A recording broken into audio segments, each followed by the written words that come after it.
remercie l'Éternel pour cette nouvelle vidéo. La divinité de Jésus-Christ. C'est vraiment un plaisir de faire cette vidéo et de parler de ce sujet. Parce que c'est vraiment un sujet qui m'est à cœur. J'avais voulu parler de la divinité depuis un certain temps, mais le moment n'était pas venu.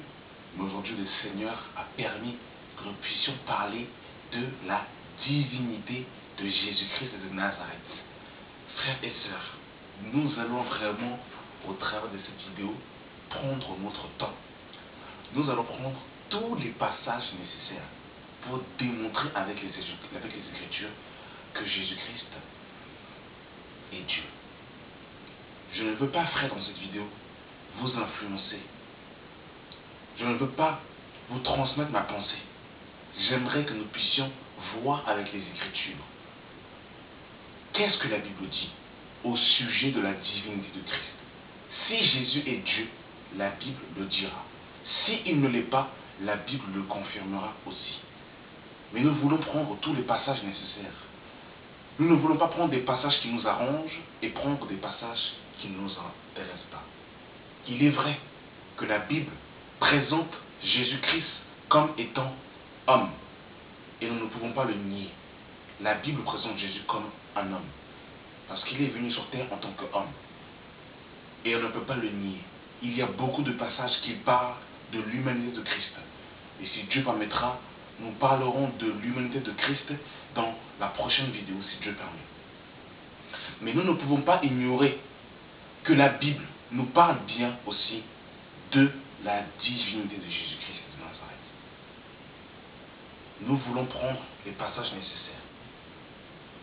J'aimerais vraiment qu'après avoir regardé cette vidéo, ceux qui ont des difficultés avec la divinité de Christ, prenez les passages qui vont être donnés, méditez-les à la maison et demandez au Seigneur qu'il vous révèle dans votre cœur personnellement qui il est. Mon but n'est pas aujourd'hui, mes frères et sœurs, de vous inculquer ma pensée personnelle, parce que ce n'est pas ma pensée qui vous ramènera au ciel, mais c'est la pensée des Écritures, la pensée du Seigneur. Et aujourd'hui, nous voulons être fidèles à ce que les Écritures nous disent. Nous ne voulons rien rajouter, rien retrancher. Nous voulons être fidèles et nous voulons être authentiques dans ce que disent les Écritures. Voilà pourquoi aujourd'hui, nous n'allons pas aller au-delà de ce qui est écrit. Nous allons prendre les Écritures et nous allons les examiner, nous allons les décortiquer aujourd'hui, frères et sœurs. Nous voulons décortiquer les Écritures. Nous allons rentrer dans la profondeur des Écritures aujourd'hui pour voir si Jésus est Dieu ou pas. Nous allons le voir aujourd'hui. Il faut que cette question soit traitée et il faut aujourd'hui que les chrétiens soient éclairés sur l'identité de Jésus-Christ de Nazareth. Avant de commencer, j'aimerais d'abord prendre un passage. La parole déclare, frères et sœurs, dans Éphésiens chapitre 2, le verset 20. Vous avez été édifiés sur le fondement des apôtres et des prophètes, Jésus-Christ étant lui-même la pierre angulaire. Si Jésus est Dieu, il faut que les prophètes et les apôtres confient en cette parole. Nous allons le voir, nous allons prendre notre temps aujourd'hui. Même s'il faut que la vidéo fasse 4 heures, elle fera 4 heures, mais il faut que tout soit balancé aujourd'hui. J'aimerais d'abord dans un premier temps prendre un passage. Dans Tite, pour introduire ce passage, ce sujet de la divinité de Christ, j'aimerais prendre un passage dans Tite chapitre 2, à partir du verset 7. Exhorte de même les jeunes gens à être modérés, te montrant toi-même à tout égard en un modèle de bonne œuvre, et en étant un enseignant pur, digne, une parole sainte, irréprochable, afin que l'adversaire soit confus, ayant aucun mal à dire de nous. Je prends cette passage, cette parole et je me l'applique. Nous avons beaucoup travaillé ce sujet par rapport à la divinité de Christ pour donner les passages nécessaires. Parce que je sais, nous savons que le sujet de la divinité de Christ, beaucoup de personnes n'aiment pas ce sujet. Beaucoup voudront m'intimider par des commentaires néfastes, par des commentaires sauvages. Mais je ne me tairai pas. Et nous allons donner tous les passages afin que l'adversaire soit confus. Au nom de Jésus-Christ.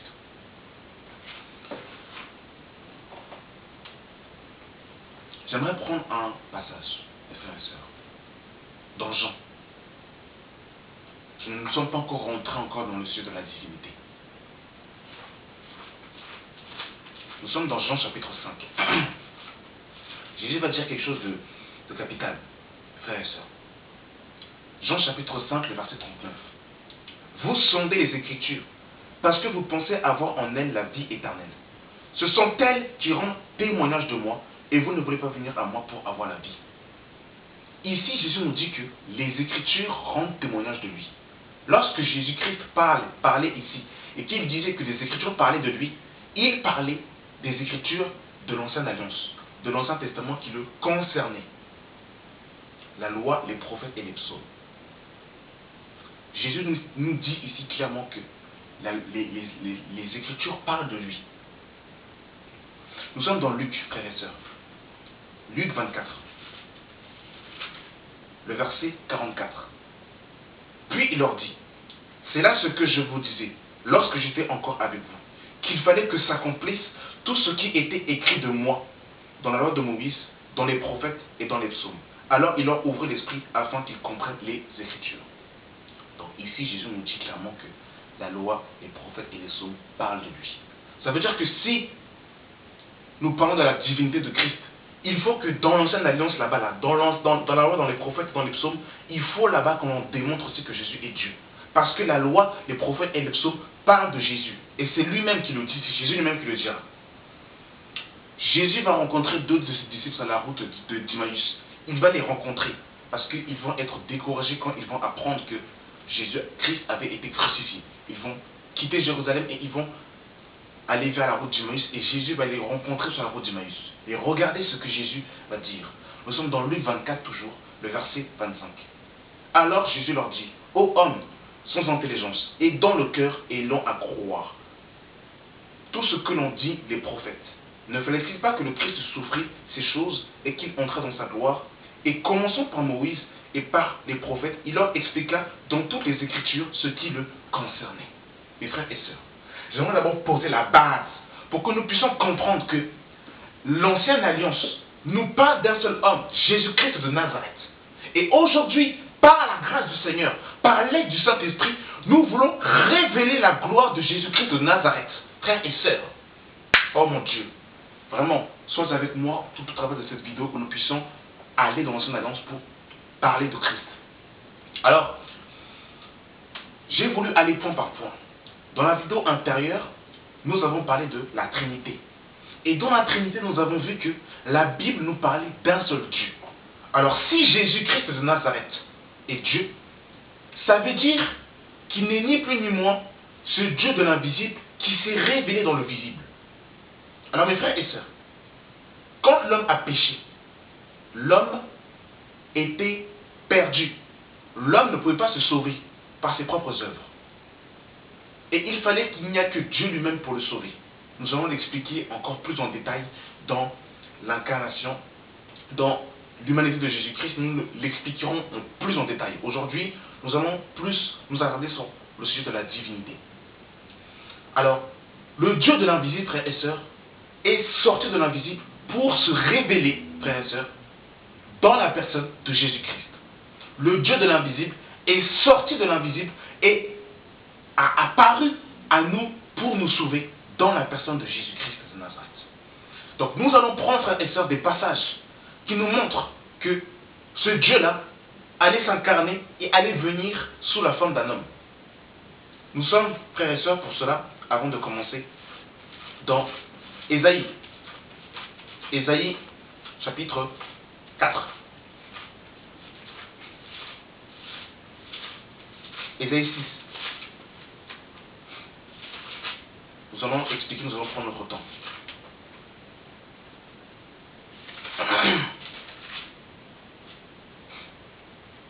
Ésaïe 9, pardon. Ésaïe 9, le verset 5.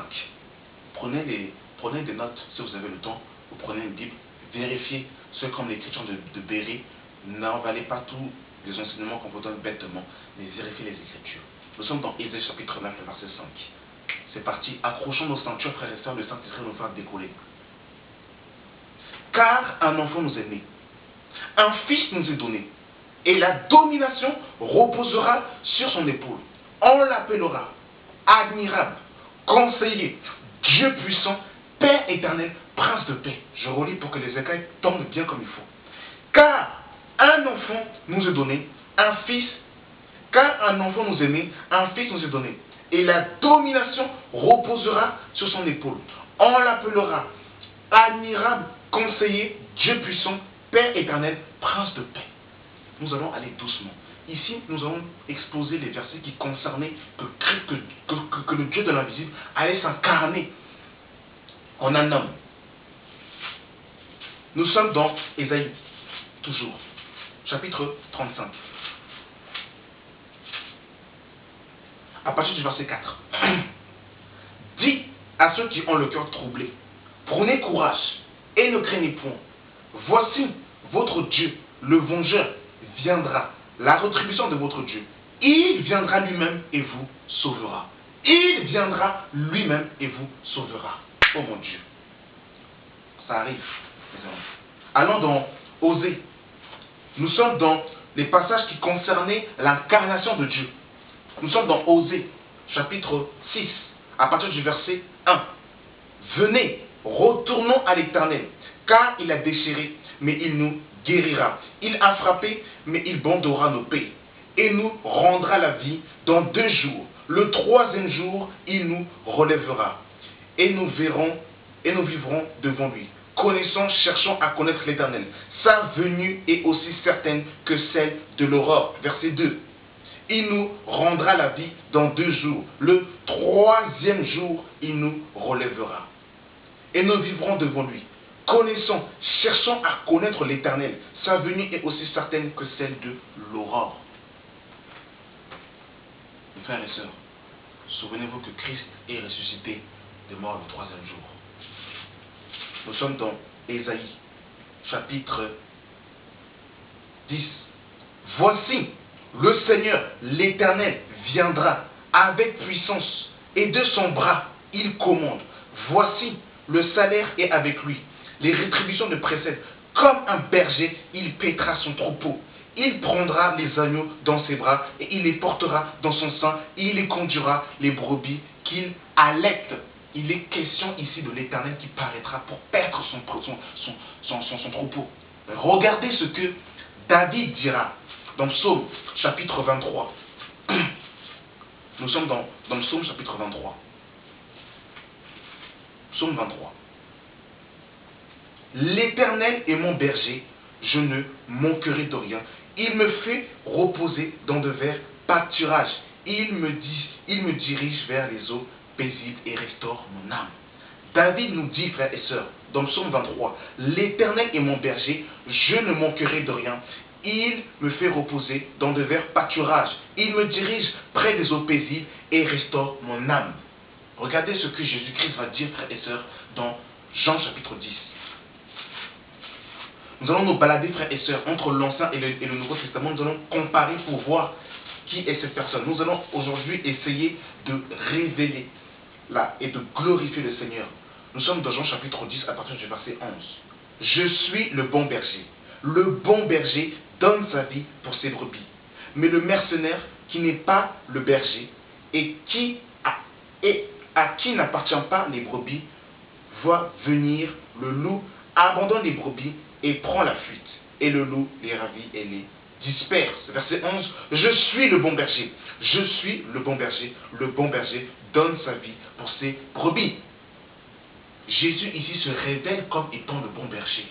Le bon berger dont David parlait dans Psaume 23. L'Éternel est mon berger, je ne manquerai de rien. Dans Ésaïe 40 là-bas, nous avons vu que le Seigneur viendrait et il paîtrait les brebis. Et il prendrait les brebis et il les mettrait dans son sein. Et Jésus se révèle comme étant le bon berger. Mes frères et sœurs, nous allons aller encore doucement. Il y a tellement de passages à donner aujourd'hui, frères et sœurs. Il ne faut pas que nous perdons le fil. Nous allons aller doucement. Nous sommes dans Proverbe, dans Psaume, pardon. Psaume toujours. Psaume 24. Psaume 24, que le Seigneur nous aide à nous conduire. Psaume 24, le verset 7. Portes, élevez vos linteaux, élevez vos portes éternelles, que le roi de gloire fasse son entrée. Qui est ce roi de gloire? L'Éternel fort et puissant, l'Éternel puissant dans les combats. Portes, élevez vos linteaux, élevez les portes éternelles, que le roi de gloire fasse son entrée. Qui est le roi de gloire? L'Éternel des armées. Voilà le roi de gloire. Ici, il est question de l'Éternel, le roi, qui allait faire son entrée. Et il fallait élever le volanteau afin que le roi de gloire fasse son roi. Qui est ce roi de gloire? C'est l'Éternel des armées. Et nous savons que, frères et sœurs, la Bible nous présente un seul roi, le roi des rois, Jésus-Christ de Nazareth. Allons rapidement dans Apocalypse. Nous sommes dans Apocalypse chapitre 17, verset 14. Ils combattront contre l'agneau, et l'agneau les vaincra, parce qu'il est le Seigneur des seigneurs et le roi des rois. Mes frères et sœurs, il n'y a qu'un seul roi, et ce roi porte un seul nom, son nom c'est Jésus-Christ de Nazareth, le roi des rois. Nous sommes, frères et sœurs, nous allons repartir dans Ésaïe. Il faut que nous puissions comprendre aujourd'hui, frères et sœurs. Nous voulons révéler Sa Majesté Jésus-Christ de Nazareth. Nous allons aujourd'hui révéler son nom, son identité. Il faut aujourd'hui que nous connaissions qui est Jésus-Christ sous tous ses aspects.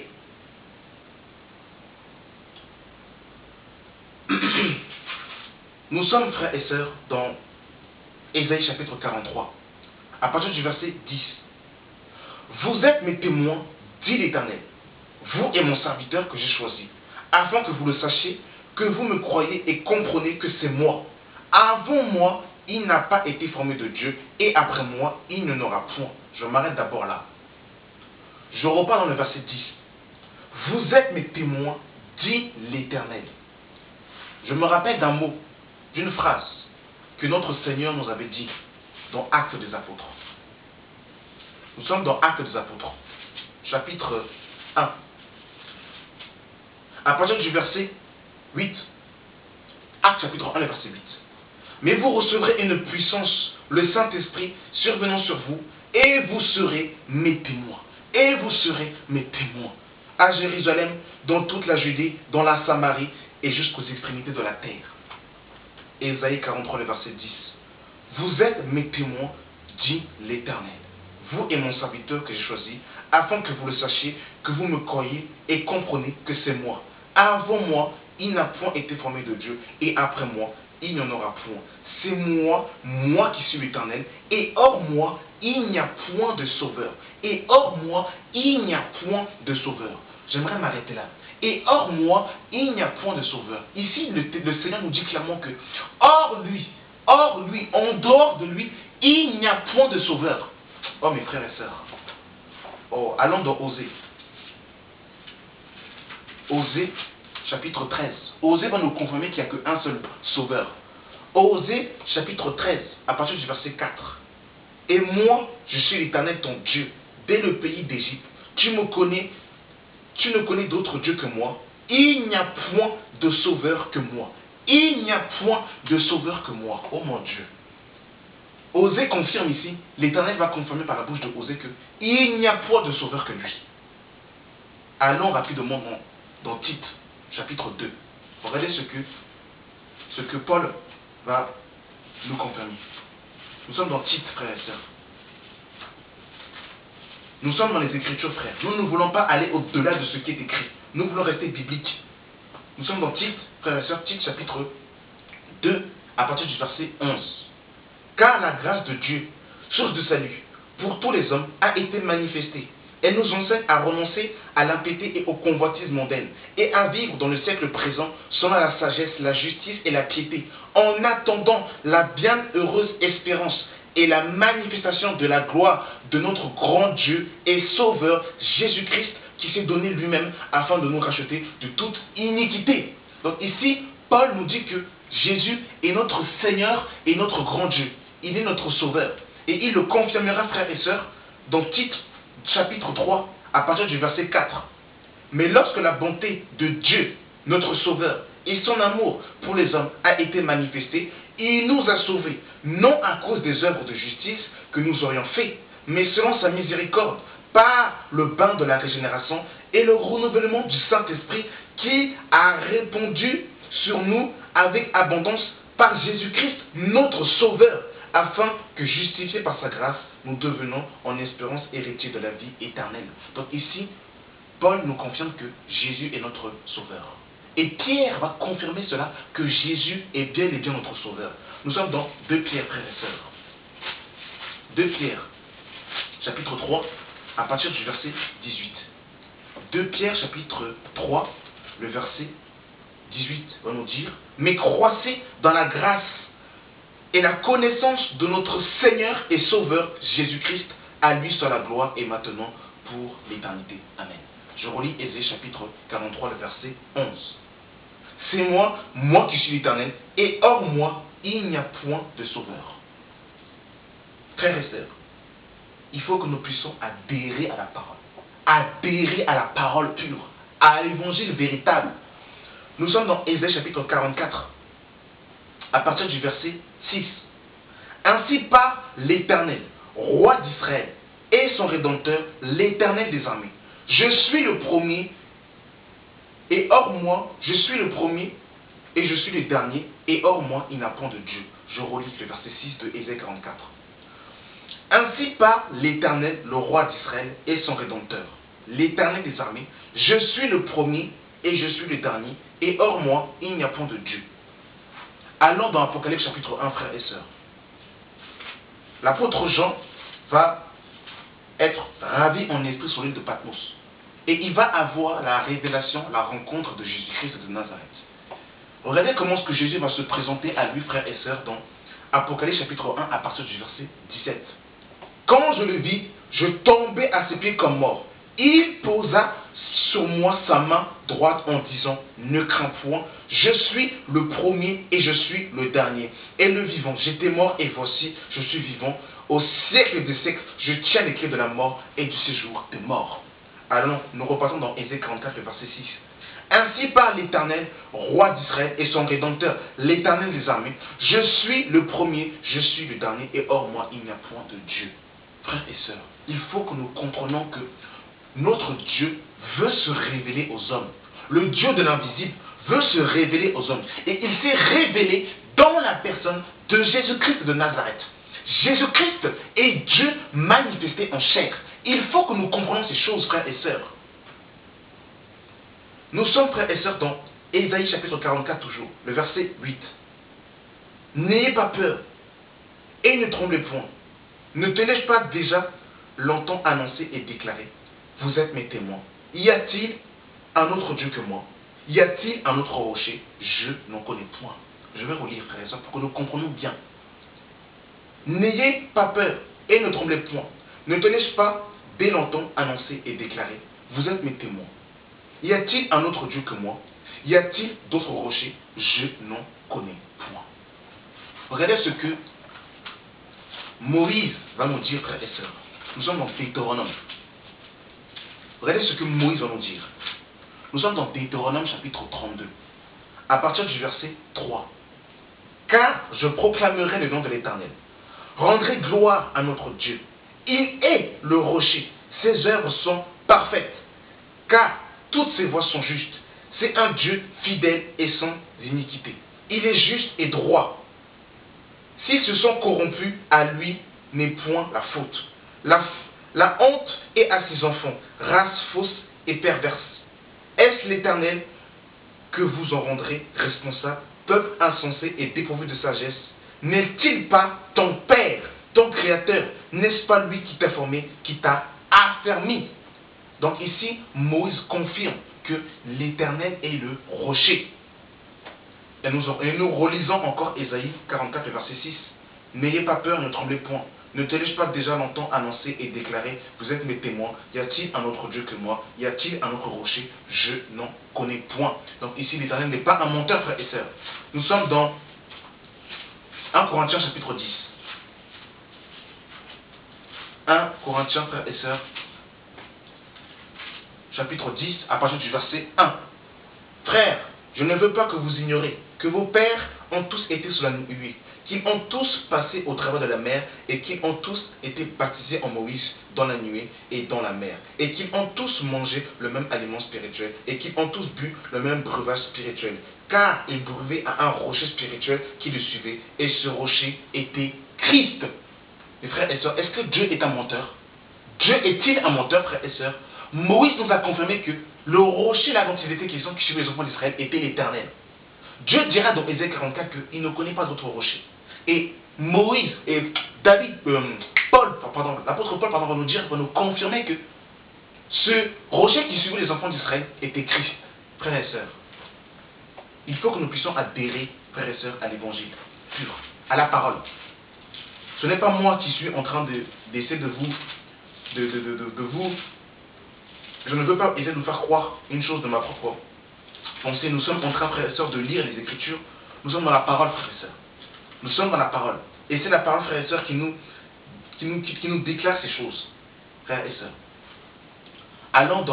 Nous sommes dans Jérémie chapitre 12. Jérémie chapitre 12, chapitre 11, pardon, à partir du verset 20. Mais l'Éternel des armées est un juste juge qui sonde les reins et les cœurs. Jérémie chapitre 17, le verset 9. Le cœur est tortué par-dessus tout et il est méchant. Qui peut le connaître? Moi, l'Éternel, j'éprouve le cœur, je sonde les reins. Allons, frères et sœurs, dans Apocalypse chapitre 2. Nous sommes dans Apocalypse chapitre 2, à partir du verset 23. Le Seigneur Jésus-Christ va nous dire: je ferai mourir de mort ces enfants, et toutes les églises connaîtront que je suis celui qui sonde les reins et les cœurs, et que je rendrai à chacun selon ses œuvres.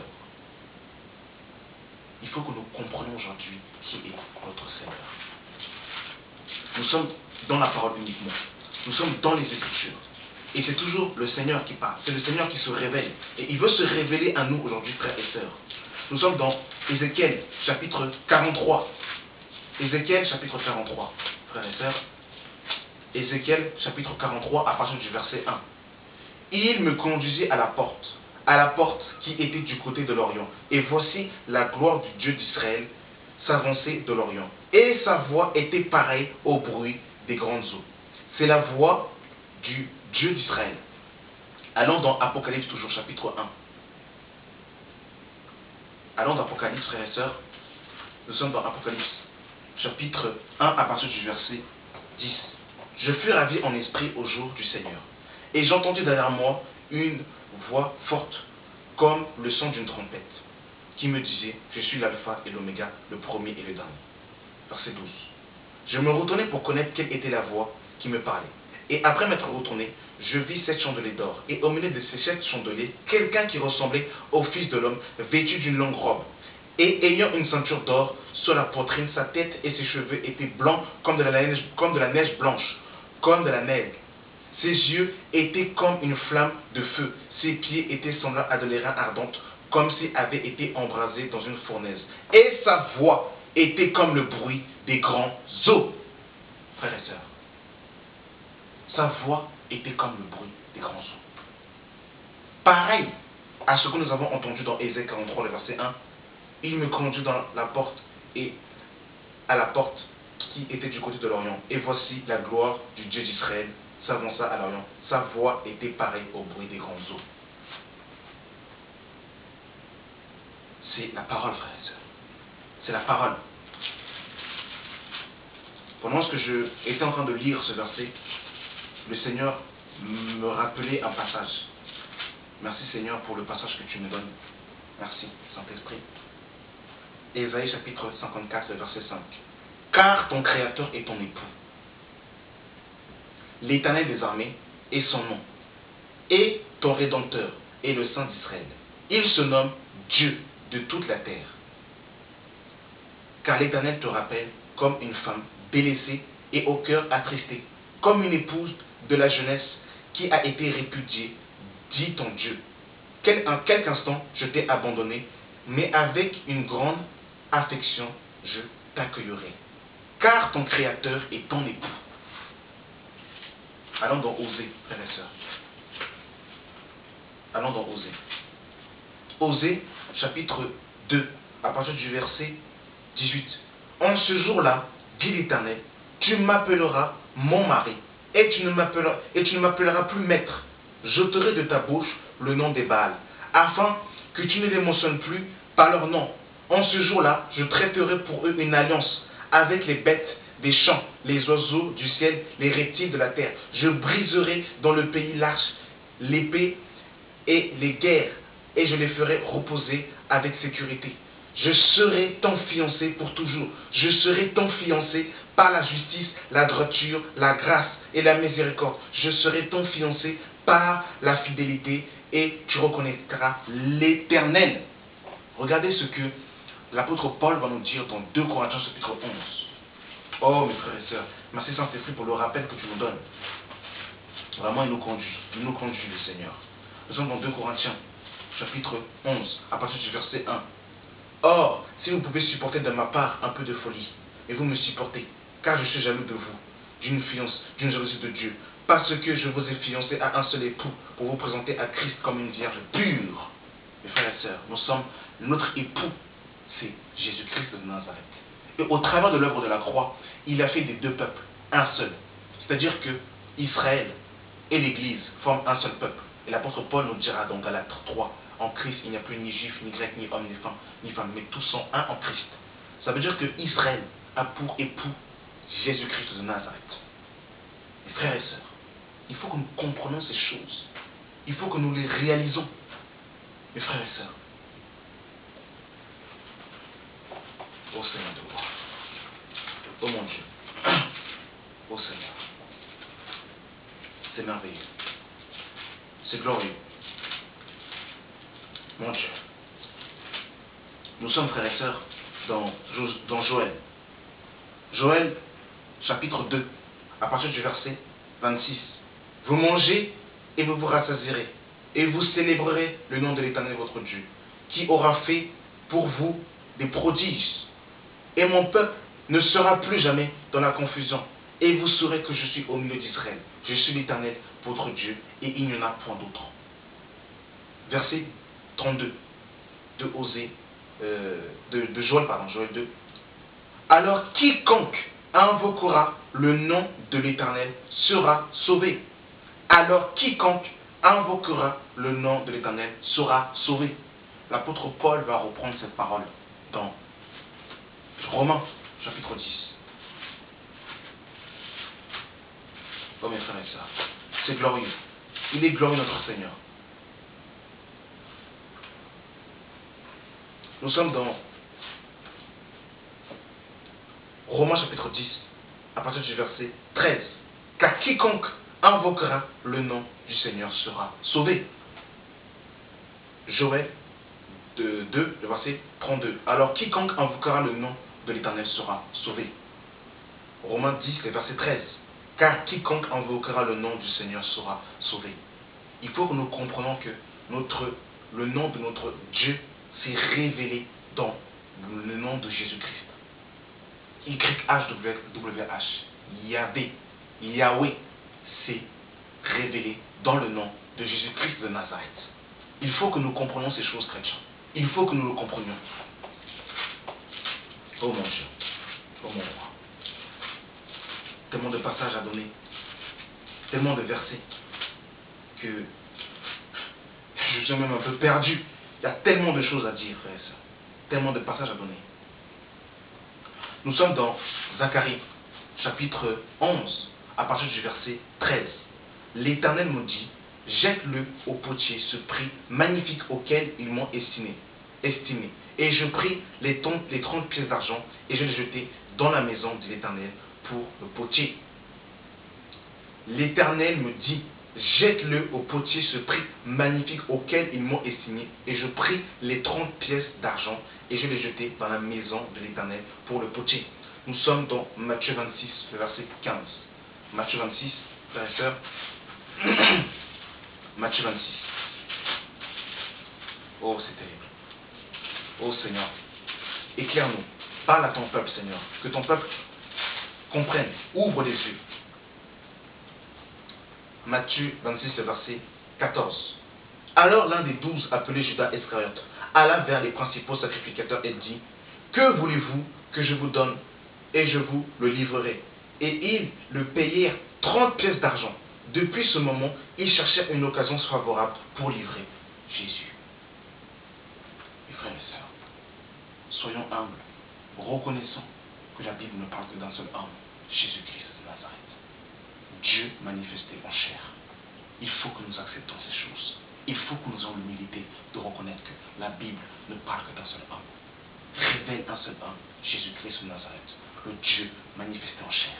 Il faut que nous acceptons, parce que la Bible le déclare, frères et sœurs. Ô Seigneur de gloire, qu'ils comprennent. Qu'ils comprennent, frères et sœurs. Nous sommes dans Zacharie, chapitre 12.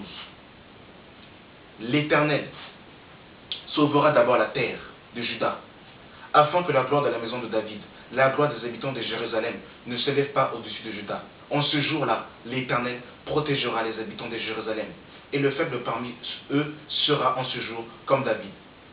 La maison de David sera comme Dieu, comme l'ange de l'Éternel devant eux. En ce jour-là, je m'efforcerai de détruire toutes les nations qui seront contre Jérusalem. Alors, je répondrai sur la maison de David, sur les habitants de Jérusalem, un esprit de supplication et de grâce. Ils tourneront les regards vers moi, celui qu'ils ont percé. Ils pleureront sur lui comme on pleure sur un fils premier-né. Ils pleureront amèrement sur lui comme on pleure sur un premier-né. Ils tourneront les regards vers lui, vers celui qu'ils ont percé. Il le dit au verset 10. On dit, alors je répondrai sur la maison de David et sur les habitants de Jérusalem un esprit de grâce et de supplication. Ils tourneront les regards vers moi, celui qu'ils ont percé. Dieu manifeste en chair, après un corps de chair, frères et sœurs, pour nous sauver, pour nous libérer, frères et sœurs, du péché. Est-ce que vous pouvez vous rendre compte comment c'est glorieux? Dieu manifeste en chair. Vous vous rendez compte comment c'est glorieux? Zacharie 14 à partir du verset 1. Voici, le jour de l'Éternel arrive, et tes dépouilles seront partagées au milieu de toi. Et je rassemblerai toutes les nations pour qu'elles attaquent Jérusalem. La ville sera prise, les nations seront pillées, les villes et les femmes violées. La moitié de la ville ira en captivité, mais le reste du peuple ne sera pas exterminé de la ville. L'Éternel paraîtra, il combattra ces nations. Comme il combat au jour de la bataille. Ses pieds se poseront en ce jour sur la montagne des Oliviers qui est vis-à-vis de Jérusalem du côté de l'Orient. Ici, il est question du retour physique de la deuxième venue de Christ. Au début, il y aura l'enlèvement de l'Église et après, il y aura le retour physique où Jésus posera ses pieds sur le mont des Oliviers. Et regardez, frères et sœurs, dans Acte 1, lorsque Jésus a quitté ses apôtres sur le mont des Oliviers, regardez ce que les anges ont dit, frères et sœurs. Ils vont dire une déclaration terrible, frères. Nous sommes dans Actes, chapitre 1. Frères et sœurs, Actes, chapitre 1. Le verset 9. Après avoir dit cela, il fut élevé pendant qu'il les regardait.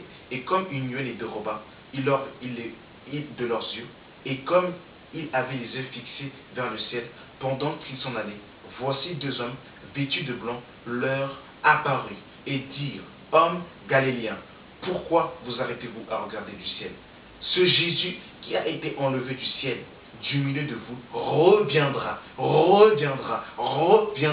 de la même manière que vous l'avez vu aller au ciel. Alors ils retournèrent à Jérusalem de la montagne appelée des Oliviers qui est près de Jérusalem. Nous allons repartir.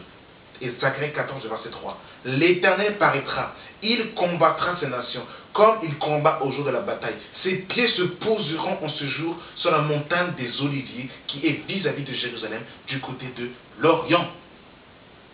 Il est question de Jésus-Christ de Nazareth, frères et sœurs.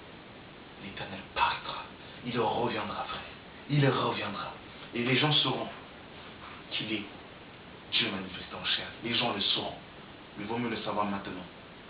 Les frères et sœurs. Nous sommes dans Actes, frères et sœurs. Nous sommes dans Actes des apôtres, frères. Étienne va se faire lapider pour une parole, frère, qu'il aura dite. Parce que Étienne va reconnaître que Jésus était Dieu. Et il va dire une parole que l'on trouve dans Ecclésiaste. Et quand les Juifs vont entendre ça, quand les pharisiens vont entendre ça, ils vont le lapider parce que pour eux c'est un blasphème.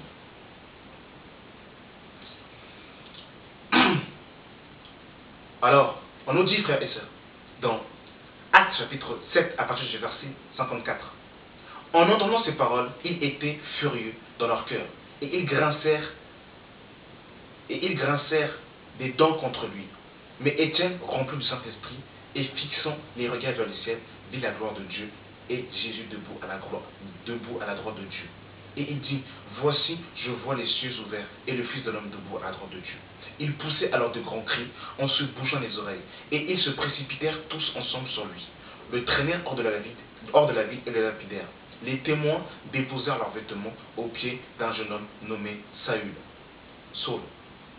Et ils lapidèrent Étienne, qui priait en disant, Seigneur Jésus, reçois mon esprit.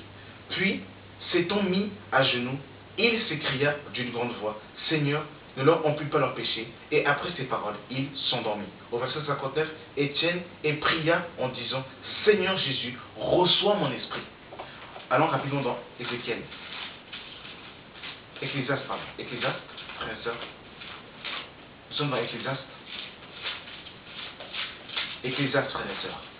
Que le Seigneur nous conduise dans sa parole. Tellement de passages, frères et sœurs, à donner, frères et sœurs, que c'est compliqué. Beaucoup de choses à dire. Ecclésiaste. Nous sommes dans Ecclésiaste 12, frères et sœurs. Ecclésiaste 12, le verset 9. Avant que la poussière revienne à la terre comme elle a été, et que l'esprit retourne à Dieu qui l'a donné. Donc quand quelqu'un meurt, l'esprit retourne à Dieu. Et Étienne connaissait cette prière, connaissait cette parole. Voilà pourquoi ce que Étienne a prié le Seigneur et a rendu son esprit au Seigneur. Et comme je l'avais expliqué dans la vidéo antérieure, quand la Bible nous dit que Jésus est assis à la droite de Dieu, ce n'est pas une droite physique, frères et sœurs. Parce que la Bible nous dit que les cieux des cieux ne peuvent le contenir.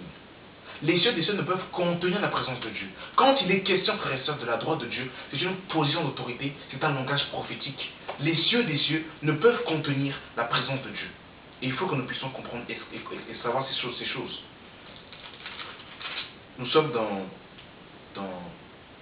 2 Chroniques, frères et sœurs. Dans 2 Chroniques, chapitre 6, à partir du verset 17.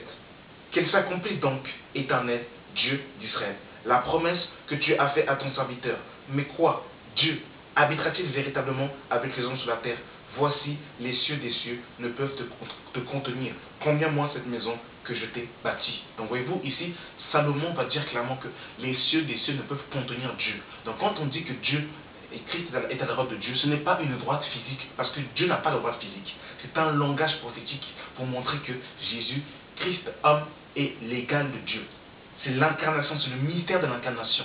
Et quand Étienne va dire cette parole-là, ils vont être scandalisés. Mais nous parlerons, frères et sœurs, de Jésus-Christ homme dans la vidéo antérieure. Dans cette vidéo, nous avons voulu, frères et sœurs, exposer la divinité de Christ. Et nous sommes, frères et sœurs, dans Romains, frères, Romains, chapitre 9. Romains, chapitre 9, à partir du verset 5. Je vais commencer à partir du verset 1 pour que nous puissions comprendre. Je dis la vérité en Christ, je ne mens point, ma conscience m'en rend témoignage par le Seigneur. J'éprouve une grande tristesse et j'ai dans le cœur un grand chagrin, car je voudrais moi-même être anathème et séparé de Christ pour mes frères, mes parents sont dans la chair, qui sont israélites, et qui appartiennent à l'adoption de la gloire et de l'alliance, et la loi, et le culte, et les promesses, et les patriarches, et de ceux qui sont issus selon la chair, le Christ qui est au-dessus de tous choses, Dieu béni éternellement. C'est l'apôtre Paul, frères et sœurs, qui va dire ces paroles. C'est l'apôtre Paul qui va donner ces paroles. Et l'apôtre Paul, frères et sœurs, va dire une chose, frères et sœurs, dans Actes des Apôtres. Il va dire, frères, dans Actes 24, à partir du verset 14, il va dire, je t'avoue bien que je sais le Dieu de mes pères, sans la voix qu'il appelle une secte, croyant tout ce qui est écrit dans la loi et dans les prophètes, ayant en Dieu cette espérance. Donc voyez-vous, l'apôtre Paul était un Dieu monothéiste, il servait le Dieu de ses pères. Donc Paul ne présentait pas deux dieux, mais il présentait le Dieu des patriarches, le Dieu des prophètes, le même Dieu. Et c'est ce Dieu qu'il révèle aujourd'hui dans la personne de Jésus-Christ. Voilà pourquoi ce que Paul, qui va comprendre ce mystère, frères et sœurs, va nous dire, frères et sœurs, dans Colossiens, frères et sœurs, que Christ est le mystère caché de tout temps, frères et sœurs. Qu'il est le mystère caché de tout temps. Voilà pourquoi ce que vous ne pouvez pas, frères et sœurs, nous ne pouvons pas prétendre connaître Jésus avec un seul verset biblique. Parce que Christ est le mystère caché de tout temps, frère. Paul va dire dans Colossiens chapitre 1, à partir du verset 24, « Je me réjouis maintenant dans mes souffrances pour vous. Et ceux qui manquent aux souffrances de Christ, je les achève dans ma chair et dans mon corps, qui est l'Église. C'est d'elle que j'ai été fait ministre, selon la charge que Dieu m'a donnée auprès de vous, afin que j'annonce pleinement la parole de Dieu, le mystère caché de tout temps et dans tous les âges, mais révélé maintenant à ses saints. » Frères et sœurs, et ici, l'apôtre Paul, quand vous lirez la suite, il est question de Christ, qui est le mystère caché de tout temps et de tout âge, frères et sœurs, qui est révélé aujourd'hui, dans ces temps, frères et sœurs. Je termine par deux derniers passages. Nous sommes dans 1 Timothée, frères et sœurs. 1 Timothée, chapitre 3, à partir du verset 15. Mais afin que tu saches, si je tarde, comment il faut se conduire dans la maison de Dieu, qui est l'église du Dieu vivant, la colonne et l'appui de la vérité, et sans contredire. Le mystère de la piété est grand. Dieu a été manifesté en chair, justifié par l'Esprit, vu des anges, prêché aux gentils, cru dans le monde, élevé dans la gloire. Dieu a été manifesté en chair. Ce n'est pas Jesse Koshi qui me dit, c'est la parole qui me dit. Et je ne fais que répéter ce qui est écrit. Et Jean va pousser l'ardiesse encore plus loin. Jean va dire, dans 1 Jean, chapitre 5, à partir du verset 2, nous savons aussi que le Fils de Dieu est venu et qui nous a donné l'intelligence pour connaître le véritable. Et nous sommes dans le véritable en son Fils Jésus-Christ. C'est lui qui est le Dieu véritable et la vie éternelle. Petits enfants, gardez-vous des idoles. Frères et sœurs, nous avons lu les Écritures. Et c'est la parole qui nous a confirmé que ce que Dieu disait dans l'Ancien Testament, ça s'est confirmé dans la personne de Christ. Parce que Jésus est Dieu manifesté en chair. Mon frère, Dieu ne veut pas seulement être un Dieu de loin, un Dieu invisible. Dieu veut se faire connaître à toi.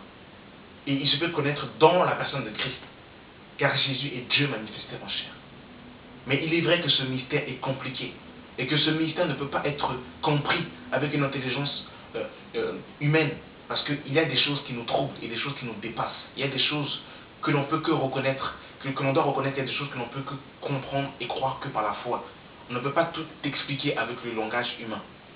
Mais en tout cas, la Bible nous présente Jésus comme étant Dieu. On ne peut pas le nier. Et nous l'avons vu dans les Écritures. Et ce n'est pas moi qui l'a dit. Je n'ai tout simplement que cité ce que les Écritures disaient. Un fils nous est né, un enfant nous est donné. On l'appellera Dieu puissant, Père éternel, Prince de paix.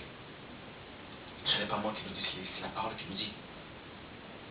Et nous parlerons de l'humanité de Christ dans la vidéo précédente, si Dieu permet. Voilà pourquoi ce que je disais, frère, dans les passages qui ont été donnés. Allez, frères et sœurs, après avoir médité ces passages, allez vous-même dans la présence de Dieu et demandez à Dieu qui se révèle à vous. Parce que ce mystère ne peut que être compris par une révélation. Et c'est Dieu qui se révèle aux hommes. Moi, je ne peux pas vous révéler Dieu. Mais Dieu lui-même va se révéler à vous.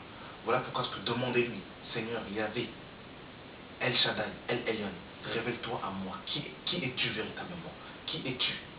Qui es-tu? Demandez-lui qu'il se révèle à vous. Faites cette requête à Dieu. Demandez à Dieu, Dieu, révèle-toi à moi. Qui es-tu véritablement? Qui es-tu? Et il se révélera à vous. Quand je suis venu au Seigneur, pour moi, Jésus-Christ n'était que le Fils de Dieu. Mais au fur et à mesure, je me suis rendu compte qu'il était Fils et qu'il est aussi Dieu. Et qu'il est Dieu, et qu'il est ce Dieu qui est sorti de l'invisible. Ce Dieu qui a pris un corps de chair pour venir nous sauver. Dans la personne de Jésus-Christ. Peut-être que certains ne croient pas encore à la divinité de Christ. Mais avec les Écritures, restez bibliques et demandez au Seigneur qui se révèle à vous. Donc voilà. Je remercie le Seigneur vraiment pour cette vidéo qui a été faite. Et je remercie le Saint-Esprit parce qu'il vraiment nous a conduit dans toute cette vidéo. Il n'y a qu'un seul Dieu, frères et sœurs. Et l'apôtre Paul, quand l'apôtre Paul dit que Dieu se manifeste en chair, et c'est le même Paul qui dira dans 1 Corinthiens 8 que pour nous néanmoins, il n'y a qu'un seul Dieu et Père. C'est le Dieu et Père qui est sorti de l'invisible dans la personne de Christ. C'est le même Dieu, frères et sœurs. Ce n'est pas un autre Dieu. Quand Paul dit que Dieu s'est manifesté en chair, il n'est pas question de Dieu le Fils ou Dieu le Saint-Esprit. C'est le Dieu de l'invisible qui est sorti dans le visible dans la personne de Christ, frères et sœurs. Dieu était en Christ réconciliant le monde avec lui-même. Toute la plénitude de la divinité habitait corporellement en Christ. Mais en tant qu'homme, frères et sœurs, il s'est limité. Et nous parlerons, frères et sœurs, de l'humanité de Christ dans la vidéo suivante, si Dieu permet. Voilà. Merci d'avoir suivi cette vidéo en tout cas.